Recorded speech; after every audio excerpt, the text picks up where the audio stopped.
संसार की गति बड़ी गहन है। इसको समझना बहुत ही कठिन है। संसार में हर बच्चे को ये सिखाया जाता है, माँ बाप, स्कूल, समाज, पढ़ो, उन्नत करो, नौकरी खोजो, शादी करो, क्योंकि सभी लोग वही जीवन व्यतीत कर रहे हैं और सबकी स्थिति ऐसी है कि वह दुख में फंसे हुए हैं, लेकिन उनको कोई रास्ता दिख नहीं रहा है और वह जाने अनजाने में जिस रास्ते पर चल रहे हैं उसी रास्ते को वह बताते हैं। वह जीवन के भोगों को भोगते हुए, अपने को भाग्यशाली मानते हुए, परिश्रम करते हुए आगे बढ़ते हैं। कुछ लोग उस भोग की दौड़ में पहले ही गिर जाते हैं क्योंकि उनको भोगने की सामग्री नहीं मिल पाती है। कुछ लोग जो सफल होते हैं उनको भोग की सामग्री मिल जाती है, भोगते हैं और भोगते भोगते वह एक दिन थक जाते हैं या ऊब जाते हैं या भोग की सामग्री ही खत्म हो जाती है या भोगने में कोई बाधा आ जाती है और फिर वो भी दुखी हो जाते हैं।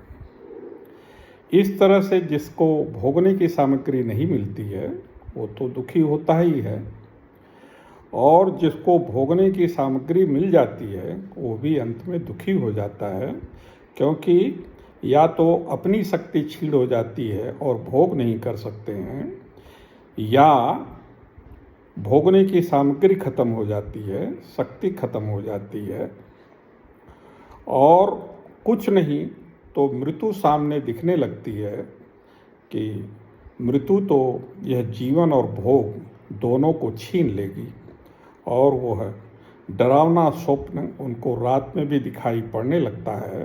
रात की नींद कम हो जाती है, किसी किसी में तो रात की नींद हराम हो जाती है और लोग कहते हैं बूढ़े आदमी को नींद कम आती है। कुछ लोग जो बुद्धिमान हैं, अपने को बुद्धिमान मानते हैं, वह इस माया के खेल को बड़े जल्दी समझ लेते हैं और देखते हैं थोड़े दिन में ही वो संतुष्ट हो जाते हैं भोगों से और भोगों की निरर्थकता को समझ लेते हैं। फिर वो खोजने लगते हैं कि आखिर यह मनुष्य का जीवन किस लिए, क्या इसमें कोई सार्थकता है या सब निरर्थक है और जीवन में केवल कष्ट ही कष्ट है। वह लोग भोग को छोड़ करके आध्यात्मिक दुनिया की तरफ बढ़ते हैं और योग शास्त्र, ज्ञान शास्त्र, भक्ति शास्त्र और बहुत से शास्त्रों के खोज में चलते हैं और उनको इसके बारे में न कहीं बताया गया है न कहीं पढ़ा है और उनको मालूम भी नहीं है कि इसमें कुछ पाना है या खोना है। और जो गुरु लोग हैं वो लोग भी ऐसे लोगों का इंतज़ार कर रहे हैं कि वह आएं और हम उनका उपयोग करें और हम भोग करें। इस विद्या में गुरु के लिए और भी आसान है आदमी को फंसाना, क्योंकि यहाँ ये नहीं पता कि कहाँ जाना है, क्या पाना है या पाने के बजाय सब कुछ खोना है और खोने के बाद क्या मिलेगा कुछ मालूम तो है नहीं। इसलिए गुरु जो कहता है उसकी बातों पर हमको विश्वास करना पड़ता है। और गुरु को खुद ही नहीं मालूम है, वही इस ताक में है कि कैसे शिष्य को हम फंसा के रखें ताकि हमारा जीवन सुचारू रूप से चलता रहे, सुखी रहे, हमारी मान मर्यादा बढ़ती रहे और हमको लोग इज्जत करते रहें। थोड़े दिन में शिष्य का गुरु पर से भी विश्वास उठने लगता है और वह सोचता है कि मैं संसार से तो इधर आया और इधर मेरा जीवन और भी कठिन हो गया, क्योंकि समय का पता नहीं कब तक ज्ञान प्राप्त होगा या कब तक मुक्ति मिलेगी। न सही रास्ते का पता है, न कोई उम्मीद हो पाती है और उसको कुछ भी मालूम नहीं पड़ता है। और अब जो है जिस तरह से भोग में वो कष्ट पा रहा था, अब उसी तरह से इसमें भी कष्ट वो पाना शुरू कर देता है और उसके दिल में निराशा जगने लगती है और वह एक अनजानी रास्ते पर से हट नहीं सकता, पीछे नहीं जा सकता, आगे कुछ दिखता नहीं। इसलिए वह परेशान होता है और जो दुख उसका पहले का था उससे भी ज़्यादा वो दुखी हो जाता है और कहता है कि भगवान, वह रास्ता तो आसान था, वहाँ तो मैंने सफलता पाई लेकिन सुख नहीं मिला। यहाँ तो सफलता पाने की कोई उम्मीद भी नहीं है, क्योंकि मुझे कुछ दिख नहीं रहा है कि मुझे जाना कहाँ है, मुझे पाना क्या है, कुछ मिलता भी है या नहीं मिलता है, या यहाँ सब खोना पड़ता है। भगवान है भी या भगवान नहीं है, और अगर भगवान है तो फिर इस संसार में इतनी समस्या क्यों है, और अगर भगवान है तो उसका स्वरूप क्या है, भगवान का रोल हमारे ज़िंदगी में क्या है, कुछ भी मालूम नहीं होता है। और इस तरह से वह जो है परेशान हो जाता है। एक जगह तो उसको आँखों से दिखता है, कानों से सुनता है, किताबों में पढ़ता है, इसलिए कम से कम उसको विश्वास होता है, और यहाँ उसका अविश्वास बढ़ता जाता है, अनिश्चितता बढ़ती जाती है।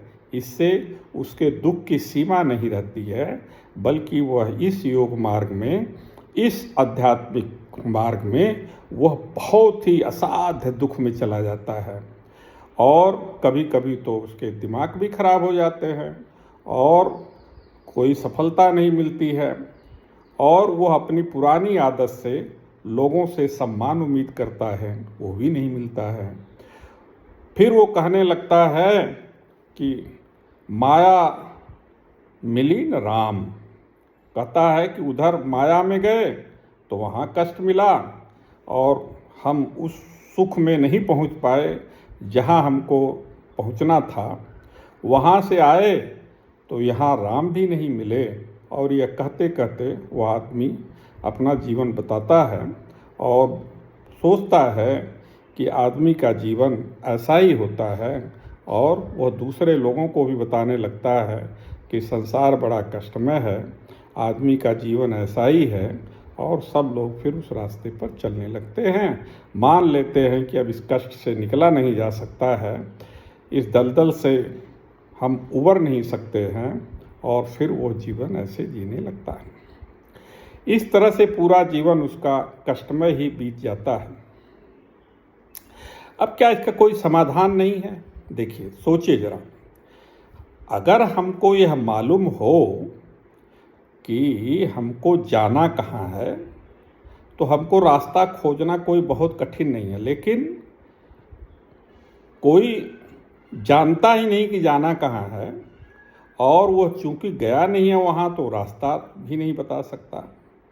तो हमारा शास्त्र ये कहता है कि अगर ब्रह्म के साथ एकत्व प्राप्त हो जाए तभी मुक्ति संभव है, और तभी सब जो सुख का वर्णन किया गया है, शाश्वत सुख वो प्राप्त हो सकता है, शाश्वत संतुष्टि प्राप्त हो सकती है, तभी ये संभव है जब ये हमको स्व का ज्ञान हो जाए। लेकिन अब या हमारी ब्रह्म के साथ हमारा एकत्व हो जाए। अब ब्रह्म को खोजने लगते हैं कि भाई ब्रह्म कैसे मिलेगा और कैसे हमारा परिचय होगा और कैसे हम ब्रह्म हो जाएंगे। अब उसके चक्कर में पड़ जाता है। आखिर में उसकी स्थिति ये हो जाती है कि वह खोजते खोजते और उसके समझ में कुछ आता नहीं है। गुरु की भी समस्या कम नहीं होती है, गुरु भी परेशान हो जाते हैं, शिष्य भी परेशान हो जाता है और दोनों एक दूसरे को या तो धोखा दें या तो छोड़ के भाग जाएं। और इस विद्या में धोखा देने के बहुत अवसर हैं। अब समझने वाली जो बात है कि जो ब्रह्म है वह प्राप्त करने से कैसे प्राप्त होगा, वो हमसे अलग तो है ही नहीं। हम तो ब्रह्म ही हैं, तो फिर हम खोज क्या रहे हैं? जब हम खुद ब्रह्म हैं, आत्मा ही हमारी ब्रह्म है, तो उसको अगर हम खोजेंगे, इसका मतलब ये है कि हम मान रहे हैं कि वो हमसे अलग है और अलग है नहीं। तो हमारी जो दौड़ है, जो खोज है, वह असत्य की खोज, असत्य के रास्ते पर हम चल रहे हैं, असत्य की तरफ चल रहे हैं। वो मिल क्यों नहीं रहा है हमको ये भी नहीं मालूम है। तो असत्य के रास्ते पर चलते हैं तो फिर वो सत्य की प्राप्ति कैसे होगी? और ये तो वैसे ही हो गया, गले में माला लटकी है और हम खोज रहे हैं कहीं बाहर, और जब किसी ने बताया कि गले में माला लटकी है तो हमको ख्याल आया वो गले में माला लटकी है और हम जो है खोज रहे थे।